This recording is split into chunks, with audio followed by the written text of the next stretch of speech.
Hello guys, welcome to Sourav omnibus YouTube channel. বর্তমানে যারা ক্যালকাটা ইউনিভার্সিটিতে সিসিএ প্যাটার্ন অনুযায়ী পড়ছো, বিএ বিএসসি, তোমাদের জন্য কিন্তু আজকের এই ভিডিওটা, যেখানে তোমাদের টোটাল কতগুলো পেপার পড়তে হবে এবং কোন পেপারে কি থাকবে, নতুন যে সিলেবাস এসেছে বা নতুন যে অ্যামেন্ডমেন্ট হয়েছে সেখানে কি কি বলা হচ্ছে, এবং টিল সেমিস্টার 1 থেকে সেমিস্টার 8 পর্যন্ত কতগুলো সিসি পেপার, কতগুলো এমডিসি পেপার, মাইনর, আইডিসি, সিভ্যাক, যাবতীয় যা বিষয়ে আলোচনা করব, তো শেষ পর্যন্ত শুনতে থাকো। সর্বপ্রথম দেখো, তোমাদের নিশ্চয়ই জানো ডিএসসি যে পেপারটা থাকে, এটা হচ্ছে তোমাদের কোর পেপার বা অনার্সের পেপার। এবার যার যে সাবজেক্ট থাকবে সেটাই কিন্তু হবে তার কোর পেপার, ঠিক আছে? সেই ক্ষেত্রে ডিএসসি নিশ্চয়ই জানো বা কোর পেপার। এই পেপারের সাথে তোমাদের সেমিস্টার 7-8-এ নিশ্চয়ই জানো একইভাবে রিসার্চ পেপার, রিসার্চ মেথোডোলজি পড়তে হবে, প্রজেক্ট রিভিউ। মেজর পার্টে যারা থাকবে, যারা অনার্স ডিগ্রি কমপ্লিট করবে, তাদের জন্য কিন্তু থাকবে। এবং এখানে তোমাদের বলে রাখি, যারা জানো না তাদের জন্য, 3 বছরে যদি কেউ লিভ নিয়ে নাও, মানে গ্র্যাজুয়েশন 3 বছরে, সেটা তুমি ইংলিশ অনার্সে ভর্তি হও বা আদার সাবজেক্টের অনার্সে ভর্তি হও না কেন, 3 বছরের মাথায় তুমি যদি লিভ নিয়ে নাও অনার্সে অ্যাডমিশন নিয়ে, তখন তুমি কিন্তু অনার্সের ডিগ্রি পাবে না, তখন তুমি পাবে মেজরের ডিগ্রি। তবে তুমি যদি 4 বছর কমপ্লিট করো তবেই কিন্তু তুমি অনার্সের ডিগ্রি পাবে, এবং এই অনার্সের ডিগ্রির সাথে তোমার যদি র্যাঙ্ক থাকে, তোমার যদি ভালো পার্সেন্টেজ থাকে, তখন তুমি কিন্তু অনার্স উইথ রিসার্চ পাবে। সেই ক্ষেত্রে ডিরেক্টলি রিসার্চ করার তুমি কিন্তু অপশান পেয়ে যাচ্ছ এই ক্ষেত্রে। এবারে আমাদের কতগুলো পেপার পড়তে হবে সেমিস্টার 1 থেকে সেমিস্টার 8 পর্যন্ত, বিএ বিএসসি অনার্সদের বেসিক্যালি। তো আমাদের টোটাল যে অনার্সের কোর পেপার থাকবে, সেই কোর পেপারের টোটাল কিন্তু ক্রেডিট দেওয়া হচ্ছে 100, এবং এখানে টোটাল মার্কস যদি বলি তাহলে 2500 নাম্বারের কিন্তু পরীক্ষা হবে। অনার্সের জন্য আমাদের কিন্তু টোটাল 2500 নাম্বারের পরীক্ষা হচ্ছে, বুঝতে পারছো? 2500 মানে টোটাল 25টা পেপার থাকছে। এই যে 25 দেখতে পাচ্ছ, এটা কিন্তু পেপার সংখ্যা। ঠিক একইভাবে আমাদের মাইনর পেপার কতগুলো পড়তে হচ্ছে, মাইনর M1 M2 যা যেটা আছে, যে যেটা নিচ্ছ, সেখানে মাইনর কিন্তু total entire till semester 1 to 8, তাহলে 8টা মাইনর পেপার পড়তে হচ্ছে। একইভাবে আইডিসি কটা পেপার পড়তে হচ্ছে নিশ্চয়ই জানো, 3টে সেমিস্টারে থাকে আইডিসি, তাই 3টে আইডিসি পেপার পড়তে হচ্ছে, ফার্স্ট সেকেন্ড থার্ড।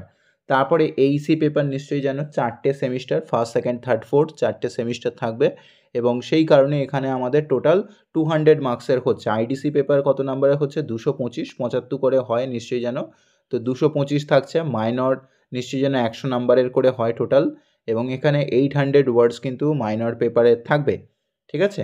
আচ্ছা, মাইনর পেপারের জন্য ক্রেডিট দেওয়া হচ্ছে 4 করে, কিন্তু প্রত্যেকটার আলাদা করে 4 করে ক্রেডিট দেওয়া হয়। এবং প্রথমের সংখ্যাটা হচ্ছে পেপার সংখ্যা। আচ্ছা, তারপরে দেখতে পাচ্ছ আইডিসি পেপারে টোটাল 225 হলো। এইসি কম্পালসারি পেপারে টোটাল আমাদের 200 নাম্বারের পরীক্ষা হবে, 4টে পেপার থাকে নিশ্চয়ই জানো, ফার্স্ট সেকেন্ড থার্ড ফোর্থ 4টে সেমিস্টার পড়তে হবে, 50 নাম্বার করে কোশ্চেন হয়। এসিসি পেপারের কোশ্চেন কীরকম থাকছে নিশ্চয়ই জানো, 100 নাম্বার করে এসিসি হয়, এবং 3টে এসিসি পেপার পড়তে হবে, ফার্স্ট সেকেন্ড থার্ড 3টে সেমিস্টার পড়তে হবে। সিভ্যাক নিশ্চয়ই জানো, ফার্স্ট সেমিস্টার আর সেকেন্ড সেমিস্টারে পড়তে হবে। ফার্স্ট সেমিস্টারেতে 2টো আর সেকেন্ড সেমিস্টারে 2টো, 50 নাম্বার করে পরীক্ষা হয়, টোটাল কিন্তু 200 নাম্বারের পরীক্ষা হবে। আর অন্যদিকে দেখতে পাচ্ছ সামার ইন্টার্নশিপের ব্যাপার থাকে, সামার ইন্টার্নশিপে 75 মার্কস রয়েছে, একটাই করতে হয়।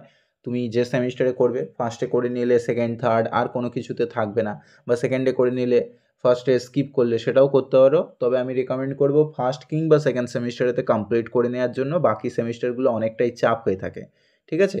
ফলে টোটাল আমরা যদি মার্কস দেখি, টোটাল মার্কস কিন্তু আমাদের থাকছে কত? 4300, 4300 নাম্বারের টোটাল কিন্তু আমাদের ফাইনাল মেরিট লিস্ট বার করছে। যদিও এখানে অনার্স পেপার বা তোমার রিসার্চ পাওয়ার ব্যাপারে হয়তো শুধুমাত্র এই ডিএসসি পেপার এবং এসিসি পেপার এই দুটো ক্যালকুলেট করা হবে, বাকিগুলো ক্যালকুলেট করা হবে না, কেননা বাকিগুলো আমাদের অনার্সের সাবজেক্ট কিন্তু নয় অ্যাকচুয়ালি, ঠিক আছে? রিসার্চের সময় তোমার কিন্তু এই ডিএসসি আর এসিসিটাকে ক্যালকুলেট করা হবে, বাকিগুলো কিন্তু ক্যালকুলেট করা হবে না। আর বাকি সেমিস্টার 7-8-এ কারা রিসার্চ পাবে বা সেমিস্টার 7-8-এ কারা যেতে পারবে, সেই নিয়ে অলরেডি ভিডিও করেছি, তবু এখানে অল্প করে একবার বলে দিচ্ছি। এখানে সেমিস্টার 7-8-এ তোমাদের সেমিস্টার 6-এর পরে কিন্তু একটা পার্সেন্টেজ ম্যাটার করবে, এবং সেই ক্ষেত্রে পার্সেন্টেজের পাশাপাশি হয়তো একটা ইন্টার্নশিপও নেওয়া হয়ে থাকবে, ঠিক আছে? এন্ট্রান্স এক্সাম হবে, এবং সেই এন্ট্রান্স এক্সামের মধ্যে দিয়ে ইন্টার্নশিপ হয়ে যাবে এবং ওখান থেকে তোমাদের ডিরেক্টলি কিন্তু অ্যাডমিশনও হয়ে যাবে সেমিস্টার 7-8 জন্য। বা যাদের ভালো পার্সেন্টেজ থাকবে, ভালো মার্কস থাকবে, তারা কিন্তু ডিরেক্টলি চান্স পেয়ে যাবে, আলাদা করে কোনো এন্ট্রান্স এক্সাম দিতে হবে না। এবং ওখানেই তোমাদের ইন্টার্নশিপ হবে, সেমিস্টার 7-8 ইন্টার্নশিপ হবে, যেখানে তোমাদের ওখান থেকে রিক্রুটমেন্টের ব্যবস্থা পর্যন্ত করা হবে। সেমিস্টার 7-8 আমাদের মেনলি রিসার্চ মেথোডোলজি পেপার পড়তে হবে।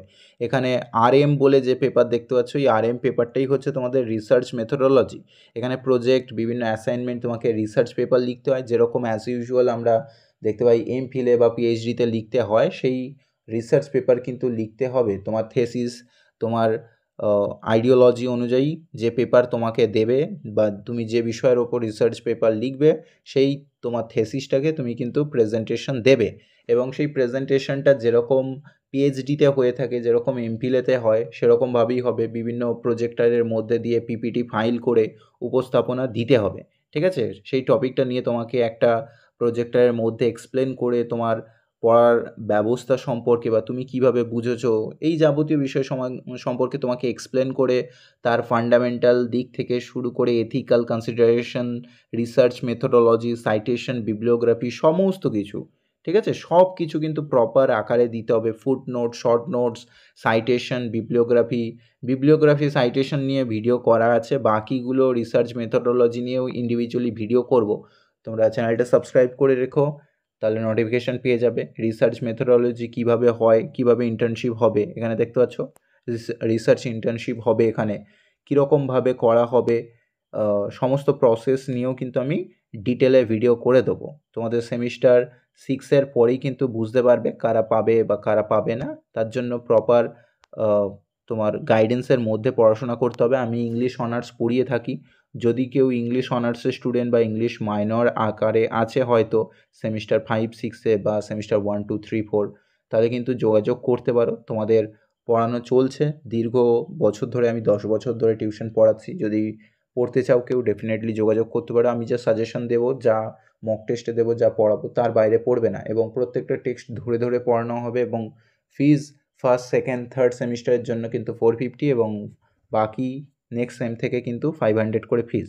এখানে দেখতে পাচ্ছ স্ট্রাকচার দেওয়া হয়েছে। এই স্ট্রাকচার অনুযায়ী দেখতে পাবে যে কার কোন পেপার থাকবে কোন সেমিস্টারেতে। সেমিস্টার 1-2-3-4 আকারে দেখতে পাচ্ছ, এইদিকে সেমিস্টারগুলো লিখে দেওয়া হয়েছে।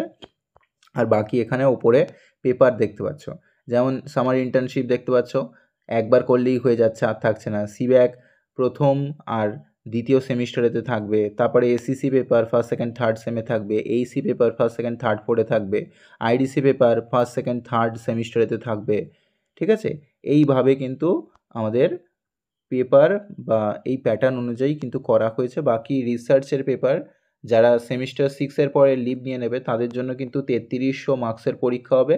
বাকি যারা একটু আগে দেখলে বাকি দুটো সেমিস্টারও কমপ্লিট করবে, সেমিস্টার 7-8, তাদের জন্য কিন্তু 4300, ঠিক আছে? 4300 নাম্বারের টোটাল পরীক্ষা হবে। এবারে রিসার্চ কারা পাবে কারা পাবে না, পুরোপুরি নিজের পড়ার ওপর ডিপেন্ড করছে। আশা করি ব্যাপারটা বুঝতে পেরেছ। এরপরে যদি কোনো ডাউট থাকে জিজ্ঞাসা করতে পারো, কমেন্ট বক্সে জানিয়ে দিও, ঠিক আছে? আমি তার রিপ্লাই করে দেবো। বাকি তোমাদের ইংলিশ অনার্স বা ইংলিশ জেনারেলদের জন্য আমি ইবুক বানিয়ে দিয়েছি, টেলিগ্রামেতে পোস্ট করে দিয়েছি, গিয়ে কালেক্ট করে নিও। আর যারা পড়তে চাও যোগাযোগ করতে পারো, বা নোটস নিতে চাও, সেই ক্ষেত্রেও কিন্তু ডেফিনেটলি নিচে হোয়াটসঅ্যাপ নাম্বারে যোগাযোগ করতে পারো। Thank you everyone.